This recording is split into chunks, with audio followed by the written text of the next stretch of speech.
we do have a quarterback situation that's very much in flux with Gunnar Hoak. I have to admit, Tony, my memory of his recruiting value was much higher than it turned out to be when I looked back, because I remember Gunnar Hoak going to Kentucky. This was supposed to be a big deal. Well, I may have been saturated with Kentucky folks at the time or something, because then I look back and he was like the 40th rated pro-style quarterback. But I certainly remember him leaving Dayton. He's from Dayton, correct? Dublin, Ohio, of course, just outside of Columbus. Exactly. And signing with the Wildcats and Mark Stoops, but he's back in the Buckeye State.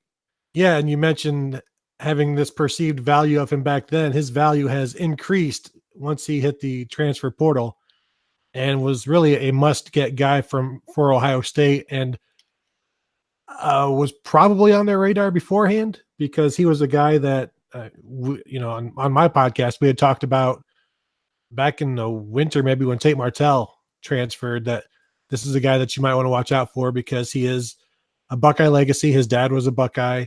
His uncle was a Buckeye and a former defensive coordinator at Ohio State. He had a cousin as a middle linebacker at Ohio State.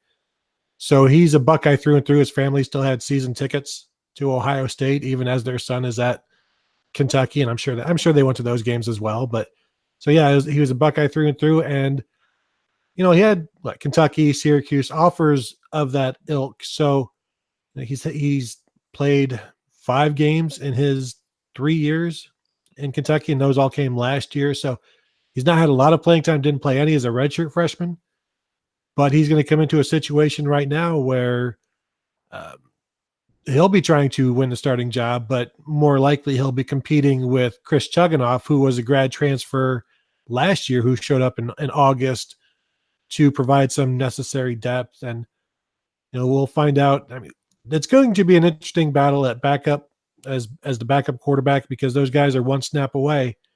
And you've got Justin Fields, the likely starter, who is a very good runner and likes to run. And if he takes the wrong kind of hit, either while running or, while throwing, then that guy comes in. And now you're looking at a situation where Ohio State has national title aspirations, but how much do they have to dial it down if something happens to Fields? Now you're going with Gunnar Hoak or Chris Chuganoff. I don't know that there's been anything overblown as much as Justin Fields' stat line at the spring game. Not that there wasn't concern, not that there wasn't misfires, and not that he didn't look less than great. But I remember your evaluation and again, this is without much adversity on the practice field, but just in terms of the evaluation of sheer talent on the field and the rotation of the ball, cutting through the wind, that type of, eye-popping talent. And did you get a decent read? And I know that the access is limited, but how well he performed day to day, and not just, 4 for 13 in the spring game. This guy's a bust, man. We got major concerns here. Mm-hmm. Yeah. I think he was clearly the starter. That's one of the reasons why Matthew Baldwin is no longer at Ohio State. And there's, other reasons as well, wanting to be closer to home. But if he had won the job or not lost the job, he'd still be a Buckeye. I truly believe that, because as we've said on my podcast, how often can you name a starting quarterback that transferred to be closer to home? When does that doesn't happen. And so that's not the situation here either. But Justin Fields and I ran a piece this week from Ohio State receiver KJ Hill saying that Fields has a stronger arm than Dwayne Haskins. But what set Haskins apart was the accuracy and the timing and ball placement, which is elite. I think is the best in the nation last year in terms of quarterback prospects. So comparing Justin Fields to that is not fair. Dwayne Haskins is the best quarterback in school history. Let's let Justin Fields be as good as Braxton Miller. Maybe just set that level and then go from there. Because in terms of his throwing, I would probably put him around 2012 Braxton Miller, which was decent, but the quarterbacks before Dwayne Haskins would always tank a little bit in their accuracy once November hit, and that was where Dwayne Haskins did not do that. And I want to see, can Justin Fields maintain that level? Because if he can play well in November, then I think that's going to be the key in terms of, that's where the tougher games are. But as far as expectations, or people I think need to temper them, but he still has all of the tools that you would want in a quarterback. Every single team in the nation would love to have him, and fans would too. I hate to admit this. This is really bad on this night in particular, but the Braxton Miller comparison seems so obvious now, but I hadn't made it. It just in regards to mobility, size, throwing ability, arm strength, but not necessarily polish at this point. And when you say 2012 Braxton Miller, Big Ten Offensive Player of the Year, but very unpolished as a quarterback, but just a physical specimen, a guy that obviously had the running ability to roll up eye-popping total yardage type of numbers. Yeah, and he doesn't have Braxton's straight ahead speed or his agility, but he's closer to Braxton as a runner than JT Barrett. If you have the two at polls, he's going to be over towards the Braxton Miller end. And he is, just watching him a little bit in practice, he was very effective with the read option. And it's something that I think the Buckeye defense didn't get to see a lot last year in practice with Dwayne Haskins. And maybe there's some of that, but also you can't hit him in practice. So he's going to look okay running the ball. But in terms of his 4 of 13 in the spring game, I went through and charted that, and his first 2 passes were batted down. And then he had 2 other passes that were uncatchable, and everything else either was caught or went off of receivers' hands. So of his 2 passes that actually left the line of scrimmage, only 2 of those of the 11 were uncatchable. So, no, 4 of 13 is never great, but if you look at it a little bit closer, that's not the starting offensive line. It's not the entire starting offensive line. You're mixing in receivers. You're mixing in all kinds of different things. Timing is still, it was the 15th practice, and I'm sure he's looked better in practices, and he won the job or was with the ones pretty early on, and we never really saw him with running with the 2s except for maybe the first or second practice, and that was just rotating with Matthew Baldwin.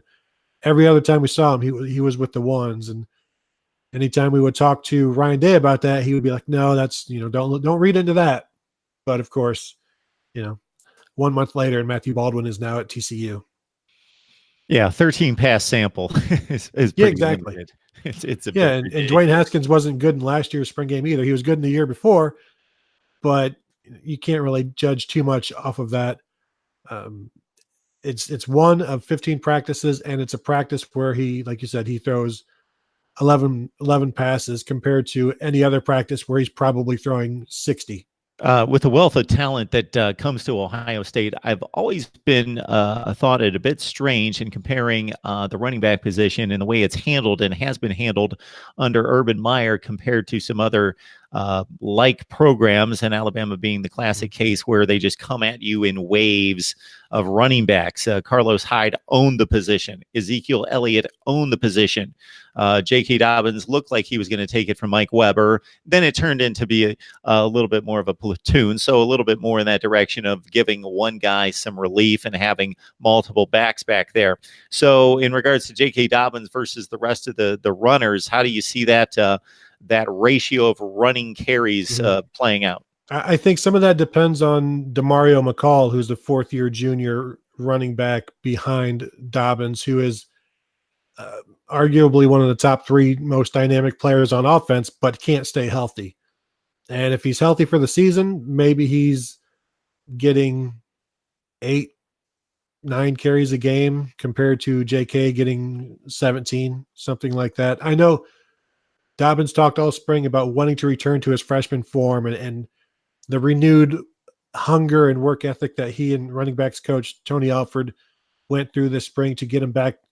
It sounds strange to say, to get this junior back to his freshman form, but that's what they went about doing, because if you look at what he was as a freshman compared to what he was as a sophomore, they are not the same person. They're not the same player. Dobbins and Alford will both say that a lot of it was mental last year, in terms of he was trying to make the home run on every play because he was splitting carries so often.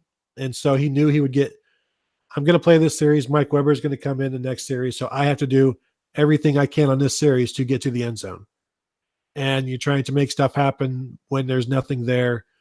And the Ohio State offensive line wasn't great at run blocking last year. And so that was also an issue. And maybe it's a perfect storm.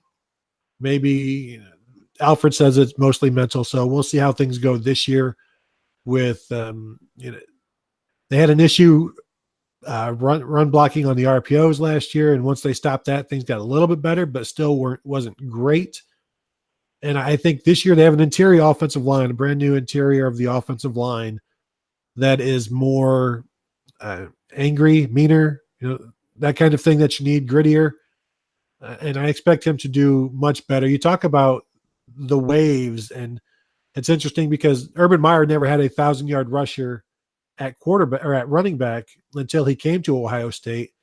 And that was one of the anti-recruiting things, or the teams would recruit against him for that because, he never had one bell cow that could get 1,000 yards. And now we're talking about like, maybe like, why didn't they spread it out more? And when you've got Ezekiel Elliott, when you've got Carlos Hyde, there's reasons for that. But there also hasn't been a lot of great depth, because when Ezekiel Elliott was a backup, he was a true freshman, didn't play much. Rod Smith was another guy in the mix there, and he just signed a deal with the Giants. But Carlos Hyde, and when you have the quarterback commanding so many carries as well, and sometimes leading the team throughout the season in carries, there's not a lot of carries for a second guy, and there's no carries for a third guy. So I think the wave is the quarterback and the running back, under Urban Meyer. And that changed obviously last year, and we saw that with Weber getting in there and more. But Demario McCall, like I said, is the key. They've got two redshirt freshmen, Master Teague, true freshman Marcus Crowley, were both there this spring trying to make up ground and earn playing time while McCall was out. They'll have another freshman coming in, Steele Chambers, out of Georgia, that we'll get here in June or July. And so they'll have some options, but I strongly think JK it will be back to his freshman form, maybe 1,500 yards, 1,400 yards like his freshman year, rather than 4.2 yards a carry last year, which is unacceptable at Ohio State. Yeah, if you scan statistics and look at as many as I have tried to in the past, maybe not as many as I have in distance gone by when I was just absorbing that stuff, but I guess I should be now. But yeah, when you talk about yards per carry in college football, 6 yards per carry is not uncommon by fairly marginal backs, decent backs. I don't want to discount them, but by 7 and 5 type team. So 4.2 yards per carry really shows the struggle that Ohio State had moving people in the running game, and maybe J.K. Dobbins in particular. And he had that one monster game, although I'm sure the yards per carry weren't massive, but he had to carry it, 39 times against Maryland in the next to last week of the season. And that was really his game to possibly avert a, disaster, not making the Big Ten championship. Yes, if losing to Maryland's a disaster, which it would be for Ohio State fans, but certainly that would have ushered, regardless of what happened the next week, a Michigan Big Ten championship game appearance. Yeah, his importance will increase this year. And I asked him this spring if he's tired of talking about last season, and he's like, I'm just here to make your job easier. Basically, whatever you guys want to talk about, ask me, and I'll tell you about it, because he was not happy with his season and went about trying to make sure it doesn't happen again as soon as the Rose Bowl was over, basically. Talking Ohio State football with Tony Gerdeman from the Ozone. Join him on the ozone.net. And we talk Ohio State football and what to let all the Buckeye fans know who maybe just clicked in the last few minutes. You don't need to go through the entire live stream. I will basically clip off this segment conversation with Tony. That'll be available by tomorrow morning. Tony, we appreciate you stopping by. It's always a great conversation, and especially on this night, I'm glad that you could take the time. Thanks for waiting and taking part. And congratulations. And I'll be back for 20,000. 20,000. Book it next week. Next time, there you go. We'll Tweet. see you then. All right, Tony. Have a good night. Thank-